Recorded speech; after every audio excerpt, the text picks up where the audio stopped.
હવે મારે ખાસ તો એવું કહેવાનું છે કે નવા સીમાંકનમાં ભાભર તાલુકો, યજમાન તાલુકો, સુઈગામ તાલુકો અને વાવ તાલુકો આપણો મહેમાન તાલુકો. મહેમાન કેને કહેવાય? મેં જેટલા માન હોય એને મહેમાન કહેવાય. તો હું ભાભર અને સુઈગામ તાલુકાની પ્રજાને ખાતરી આપું છું કે મારા તાલુકાના આપ મહેમાન છો. અમે યજમાન ઉમેદવાર છીએ હું તમને ખાતરી આપું છું કે હું મહેમાન કરતા મેં કરતા પણ તમને વધારે સાચીશ અને મારી ફરજમાં આવે છે. અને મહેમાન એટલે મેં કરતા પણ વધારે જેના મહેમાન હોય એને મહેમાન કહેવાય. હવે આપ સર્વેને મારે ખાસ એક વિનંતી કરવાની છે કે તમારા બધાના આશીર્વાદથી જ એક નાની કોઈના વ્યક્તિને ટિકિટની ફાળવણી થાય. નહીતર મોટી કોમો હોય અને એમને પણ 100% આશા હોય, એ પણ ઘણા વર્ષોથી પક્ષની સેવા કરતા હોય. જયારે હું તો 1.5 વર્ષ પહેલા રાજકારણ શબ્દ શું હતો એ મને ખબર નથી. 1.5 વર્ષના ટૂંકા ગાળામાં જો મને ધારાસભાની ટિકિટ માન્ય રાષ્ટ્રીય પક્ષની મળતી હોય તો એ બધાના તમારા આશીર્વાદ સિવાય શક્ય જ વસ્તુ નથી. અને તમારા આશીર્વાદથી મને ટિકિટ મળી છે તો હું તમને બધાને ખાતરી આપું છું કે તાલુકાના અને મત વિસ્તારના કામ માટે તમારે મને ક્યારેય બોલાવવો નહીં પડે. અડધા સેકન્ડે તમે મને બોલાવશો, હું હાજર થઈ જઈશ, તમને ગેરંટી આપું છું. અને 181 તાલુકા એવા છે કે એ કઈ ના કરી શકે. અને આપણે 182મો તાલુકો વાવ વિધાનસભાની સીટ નંબર 7 એવી છે કે જે બોર્ડરની નજીક હોય છે, જે પાઘડીઓ વાળા છે. એમણે જયારે લશ્કરને જરૂર પડી ત્યારે એમણે મદદ કરી છે. ખમીરવંતી પ્રજા છે અને ખમીરવંતી પ્રજા એક પરિપત્ર બહાર પાડી શકે કે ભાઈ જો નેતા થવું હોય તો ખુરશીએ બેહવાની, ગાદલે બેહવાની બંધી છે. અને તમે મને ભાઈ બેસાડજો, એટલે બેસાડજો. ઘણા મારા બોડીનો મને એવી સલાહ હાલે છે કે સ્ટેટસ પ્રમાણે તમારે જીવતા શીખવું જોઈએ. જીવનમાં જેને સ્ટેટસની અપેક્ષા છે ને એને ઓળે ઓખું આવી જાય છે, એને માથા છે ઘરે ઉગે છે. હું તમને ખાતરી આપું છું કે મારું કોઈ સ્ટેટસ નહીં, મારું સ્ટેટસ તમે બધા. તમે મને રાત્રે 12 વાગે બોલાવજો, ભાઈ રહી જાય, મને ખાટલાની ખુરશીની અપેક્ષા નહીં હોય. અને ક્યારેય હું મારા જીવનમાં મતદાર તરીકે હું તમારો કઈ દેણદાર છું, તમે દાતા છો, એ શબ્દ જીવનમાં નહીં ભૂલું અને તમારી સેવા માટે તત્પર ઉભો રહીશ.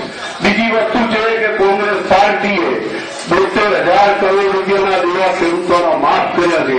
ભૂતકાળની અંદર 2500 થી 5,000 રૂપિયામાં ખેડૂતોને વીજળીના કનેક્શન મળતા હતા. 17 વર્ષથી કોઈ કનેક્શન મળતા નથી. અને આજે જો તમારે વીજળીનું કનેક્શન માંગવું હોય તો તમે બોર બનાવો, ડ્રીપ ઇરિગેશન કરો, આ બધી જ પરિસ્થિતિ કરો. પછી પણ મોટા જંગી બિલ આવે જે ખેડૂત ના ભરી શકે એવા. એટલે આ સરકાર ભાજપની ખેડૂતોની હામી સરકાર નથી. આ સરકાર છે એ 5 ઉદ્યોગપતિઓની હામી સરકાર છે. અને 5 ઉદ્યોગપતિઓનો કરોડો રૂપિયાનો ફાયદો. 2007ના ચૂંટણી ઢંઢેરામાં ભાજપે એવું કહ્યું હતું કે અમે 2010 સુધીમાં નર્મદા પૂરી કરશું અને 2010 સુધીની અંદર અમે તમામ ખેડૂતોને વીજળીના કનેક્શન આપશું. પણ 5 વર્ષમાં કોઈ કનેક્શન માટે મોટું કામગીરી થઈ નથી. આજે ભાજપની સરકારના મુખ્યમંત્રી શ્રી સુઈગામમાં આવીને એવું કે મારે સુઈગામ તાલુકાને નંદનવન બનાવવો છે અને ઉદ્યોગો લાવવા છે અને ઇસ્લામાબાદને ઈર્ષા આવે. 17 વર્ષ સુધી મારા સાહેબ તમે ક્યાં સુઈ ગયા હતા? 17 વર્ષમાં એક નાનો વાણો પણ તમે નથી લાયા, એક નાનું ચરખી પણ નથી લાયા. 17 વર્ષે તમને 2 મહિના માટે યાદ આવ્યું અને તે પણ ઇસ્લામાબાદને ઈર્ષા. જૂઠો બોલવાની પણ હદ હોય. ઇસ્લામાબાદમાં આપણા ખેડૂતોનો માલ નથી જવાનો, આપણા ખેડૂતોનો માલ તો આપણામાં જ વેચાવાનો છે. વાવ થરાદને પાપડમાં પાપડને ઈર્ષા આવે, પાટણને ઈર્ષા આવે, પ્રોગ્રામ હાથીએ મને પણ ઇસ્લામાબાદને શું કામ ઈર્ષા આવે? એને આપણા હાથે શું લાગે વળગે? એટલે બોલવાની મર્યાદાઓ નથી. કરોડો રૂપિયાના જંગી ખર્ચાઓ જયારે ભાજપે વહીવટ સંભાળ્યો ત્યારે 17,000 કરોડ રૂપિયાનું દેવું હતું ગુજરાતની સરકાર માટે. આજે 140 લાખ કરોડ રૂપિયાનું જંગી દેવું છે. આ દેવું કોઈ વિકાસ કરીને કરવામાં નથી આવ્યું. આ દેવું ગરીબ કલ્યાણ મેળા દ્વારા યોજીને કરવામાં આવ્યું છે. જન્મજાત રીતે કોઈ ગરીબ હોતો જ નથી. કોઈને ગરીબ કહેવું એ સામાજિક આ સરકારે ભયંકર મોટો પાપ કર્યું છે. લક્ષ્મી એ પરિવર્તનનો નિયમ છે. આજે મારી પાસે છે, કાલે તમારી પાસે હશે, પરમદી બીજાની પાસે હશે. લક્ષ્મી પરિવર્તનનો નિયમ છે. કોઈ પણ ગરીબ કહીને ઉતારી પાડે આ ભાજપની જનતા ભાજપની સરકાર જ કરી શકે. બાકી કોઈ સરકાર ક્યારે કોઈને જાહેરમાં ગરીબ નાખે. અને ગરીબ કેવો સામાજિક પાપ છે. અને ગરીબ મેળાની અંદર ભુજની ગાડીઓ વાપી જાય, વાપીની ગાડીઓ ભુજ જાય. મંડપ પાછળ 50-50 લાખ રૂપિયાના ખર્ચા થાય. આજે આપણે શાળાના ઓરડા બનાવવાની જરૂર છે. મંડપ પાછળ 50 લાખ ખર્ચવાની જરૂર નથી. જંગી દેવું થયું હોય તો સરકારની મશીનરીનો ખોટો ઉપયોગ કરીને શું છે. અને બોલવામાં એટલા બધા મીઠા જૂઠા વચનો આવવાના. અને આ બધી જ પરિસ્થિતિથી પ્રજા તંગ આવી ગઈ છે. પ્રજા ભયભીત છે. અને સરકાર ઉપર સુકોને એવો આરોપ હોય કે ભાઈ સીબીઆઈ અમારી પાછળ પડી છે, સીબીઆઈ અમારી ચૂંટણી લડે છે. કેમ તમને કોઈ સીબીઆઈ વાળા પકડવા નથી આવતા? બીજા કોઈ કેમ પકડવા નથી આવતા? અને આવું લૂંટવાનું કરી ન્યાયતંત્રનું અપમાન કરે છે. આ જે છે ને એ સીબીઆઈની તપાસ તો કેન્દ્ર સરકારે નથી સોંપેલી. આ તપાસ સુપ્રીમ કોર્ટે સોંપી છે. અને સુપ્રીમ કોર્ટ એનું દેખરેખ રાખે છે. અને જો સુપ્રીમ કોર્ટને એક પણ પૈસા પર ફોલ્ટ લાગે ને તો ગુજરાતની સરકારના બધા જ અધિકારીઓ અંદર ના હોય, નિર્દોષ હોય તો. અને જો ફોલ્ટ લાગે ને તો સીબીઆઈના અધિકારીઓને અંદર પૂરી દે સુપ્રીમ કોર્ટ. એટલે ન્યાયતંત્રનું અપમાન કરતા સુધી પણ આ લોકો અચકાતા નથી. આજે 18 કે 10 આઈપીએસ ઓફિસરો અંદર પડ્યા હોય. એમને જો કોર્ટ જો નિર્દોષ લાગે તો કેમ જામીન ના આપીને બીજા દિવસે મળી જાય, 5-15 દિવસે મળી જાય, 80 દિવસે મળી જાય. નિર્દોષો ઉપર ખોટા કેસો કરવા, ખૂન ખરાબા કરાવવા, આ બધું વ્યાજબી નથી. એન્કાઉન્ટર તદ્દન નિર્દોષ પબ્લિકોના કરાય છે. હિન્દુનું પણ લોહી લાલ છે અને મુસ્લિમનું પણ લોહી લાલ છે. અને જો દેશનો વિકાસ કરવો છે તો શાંતિ અને ભાઈચારાથી થશે. ક્યારે એન્કાઉન્ટરોથી કોઈને શાંતિ મળી નથી, મળે નહીં. અને જો એન્કાઉન્ટરોથી શાંતિ મળતી હોય અને શું છે, જો એ પોલીસ અધિકારીઓ એન્કાઉન્ટરોથી નિર્દોષ લોકોને મારી નાખે તો ન્યાયતંત્ર ઉપરનો વિશ્વાસ ઉઠી જશે. ન્યાયતંત્રએ ઇન્કવાયરીઓ સોંપી છે અને અધિકારીઓ અંદર છે. આજની પરિસ્થિતિ એવી છે કે પ્રજા ભયભીત છે. લોકો ઉપર ખોટા કેસો કરવામાં આવે, દબાણ કરવામાં આવે. અને તમે એનસીબીના છો, ભાજપમાં મળી જાઓ, આમ કરો, તેમ કરો, નહીં તો ફળવાનું દાદે, ઢેમનું દાદે, ધમકી વાળવાના, ખોટો કેસો કરાવવાના. મારા ખુદ ઉપર એક ખોટો કેસ કરાયો છે. અને એની જો પ્રજા ક્યારેય માહિતી માગે તો મેં એની બધી સોગંદનામા કરી વેચ્યા છે. મારી 40,000 વાર વધારે જગ્યા જાહેર હરાજી વગર વેચી નાખી. તેમ છતાં 78 દિવસ સુધી મારે જેલવાસમાં રહેવું પડ્યું છે. અને જેલવાસમાં પણ આ મને ધક્કા મળેલો હતો. મેં મારા પરિવારને કીધું કે જેલવાસ એ રાજકીય જીવનનો એક ટ્રેનિંગ સ્કૂલ છે. અને એ ટ્રેનિંગ સ્કૂલમાંથી પણ હું પસાર થઈને આવ્યો છું. અને આજે જો ભાજપના ધારાસભ્યો વાત કરતા હોય અને એ એમ કે અમે નિર્દોષ છીએ, લોકોની સેવા કરવા આવ્યા છીએ, તો હાઈકોર્ટ ઓર્ડર કરે કે ભૂકંપમાં ધારાસભ્યના પરિવારે ધારાસભ્યની સ્કૂલે ખોટું કર્યું છે, એ પૈસા તમે ભરી દો.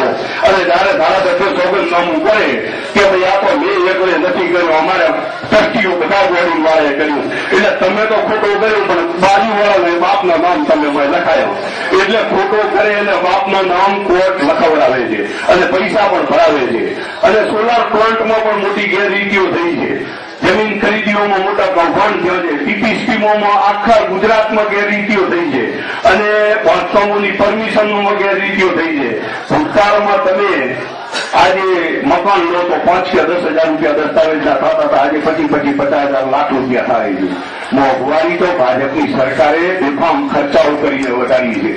બાજુના રાજ્યમાં જો 4 રૂપિયા ડીઝલ સસ્તું મળતું હોય અને 4 રૂપિયા મોંઘું હોય, ખેડૂતો જો ટ્રેક્ટર લઈને મશીન ચલાવવા માટે બેરલના બેરલ ભરી આવે તો શું ગુજરાતની સરકારને દુખે છે? ડીઝલ સસ્તું મળતા ટેક્સ ઘટાડતો. એટલે લૂંટ છે. એક વાહન દીઠ, એક ખેડૂત દીઠ 60,000 રૂપિયાનો વધારે ખોટ પડે છે.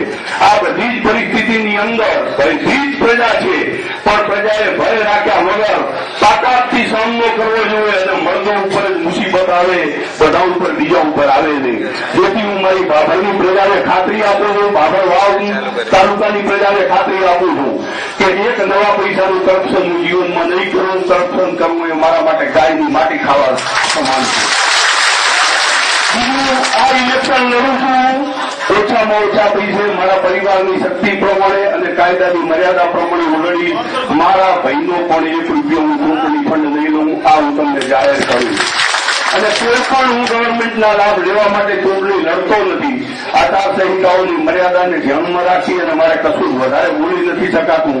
પરંતુ હું તમને ખાતરી આપું છું, ભાભર વાવની પ્રજાની સેવા કરવા માટે જ આવવાની મારી ભાવના છે. સાહેબ થવા માટે, ધારાસભ્ય થવા માટે મારે નથી આવવું. તમે મને રાત્રે 12 વાગે બોલાવજો, હું આવીશ, ભાળ બેસી જઈશ, પોટલે બેસી જઈશ, તમે તમારા કામ હસતા માટે કરીશ. બીજી તમને ખાતરી આપું છું કે ભાભર નગરપાલિકાની અંદર 1.5 વર્ષ પહેલા મેં જે ખાતરીઓ આપી હતી એ બધી જ ખાતરીઓમાં આપણે પૂરા ઉતર્યા છીએ. અને વર્ષો જૂની 100 વર્ષ જૂની ખાડિયાની સમસ્યા આ બધા ગામ લોકોના સહકારથી આપણે ખાડીઓ પૂરી અને ગંદા પાણીની કાયમની પ્રખડમાંથી આપણે નિકાલ કર્યો છે. એટલે ભાભરની પ્રજાના આશીર્વાદથી થયો છે. અને એવો ને એવો વિકાસ વાવ, સુઈગામ અને ભાભર તાલુકાનો કરવો છે. હૃદયમાં ઘણી બધી કુંવારી સાથે ઈચ્છાઓ ધરાવી રહ્યો છું. અને કેન્દ્રમાં પણ કોંગ્રેસની સરકાર છે. વ્યાજબી આપણી માગણીઓ આપણે રજૂ કરશું તો આપણે ઘણું બધું કામ કરી શકીએ તેવા સંજોગો છે. એટલે તમારા બધાનો સાથ અને સહકાર હશે તો આ બધું શક્ય છે. આ ચૂંટણી હું નથી લડતો. ભાભર નગર અને વાવ તાલુકો, સુઈગામ તાલુકો અને વાવ તાલુકાની પ્રજા લડી રહી છે. હું નથી લડતો. આ ચૂંટણીની જવાબદારી સંપૂર્ણ તમારા સિરે છે. અને તમે મને વિજયી બનાવશો તો હું તમને ખાતરી આપું છું કે 5 વર્ષની અંદર તમારું હિત કરવા સિવાય બીજું મારું કોઈ લક્ષ્ય મારા ધ્યાનમાં નહીં હોય, કે મને મારા હોદ્દાનું કોઈ ગુમાન કે અભિમાન નહીં હોય, કે હું કોઈને અંદર રડાવવાની કોશિશ નહીં કરું. મને જે મત આપશે કે નહીં આપે, પણ મને જે મત નહીં આપે, મારા વિરુદ્ધ ખરાબ પ્રચાર કરશે, ખરાબ બોલશે, બેઈમાની કરશે કે ગદ્દારી કરશે, એવાને પણ હું ક્યારેય એમ નહીં કરું કે તમે મારા વિરુદ્ધ વર્તન કરેલું. ભાભરની સમગ્ર પ્રજા મારા હૃદયમાં બિરાજેલી હશે. અને હું ક્યારેય કોઈ આવશે તે ટાઈમ એમ નહીં કહું કે તમે પેલાની જગ્યાએ ફર્યા હતા, ઢેકડી જગ્યાએ ફર્યા હતા. હું એવું વિચારીશ કે ભાભરની પ્રજાનો પ્રેમ એ જ મારા માટે સર્વોચ્ચ છે. મારા તાલુકાની, મારા મત વિસ્તારની પ્રજાનો પ્રેમ, મારા તાલુકાની અને મત વિસ્તારની પ્રજાનો પ્રેમ એ જ મારા માટે સર્વોચ્ચ છે. અને તમને બધાની વિનંતી કરીને ખાતરી આપું છું કે બહુ ટૂંકા ગાળામાં 174 ગામ, 2.25 લાખ મતદારો બધાનો કોન્ટેક્ટ કરવો મારાથી શક્ય નથી. કારણ કે ગાળો ટૂંકો છે. એવા સંજોગે તમને ઓળખતા હોય તેવા વેપારીઓના ગ્રાહકોને, ખેડૂતોના મિત્રોને, ભાઈબંધોના સંબંધીઓને જે કંઈ લાગતું ઓળખતું હોય તેવા બધા જ મિત્રો મારા વતી દોડશો તો જ હું આ ચૂંટણી લડી શકી. અને હું તમને ખાતરી આપું છું, તમે મને જીતાડ્યા પછી રાત્રે 12 વાગે તમારે મને ફોન કરવો, મારો ફોન બંધ નહીં આવે. હું તમને ખાતરી આપું છું કે તમે મને જ્યાં બોલાવશો ત્યાં હું હાજર થઈ અને તમારી જેટલી બનશે એટલી સેવા કરી. સરકારની જે કંઈ સ્કીમો હશે તે સ્કીમો સરકારમાંથી લાવી, જાગૃત રહી અને હું તમારી પાસે રજૂ કરી અને પૂરતો લાભ લેવડાવવા માટે કોશિશ કરી.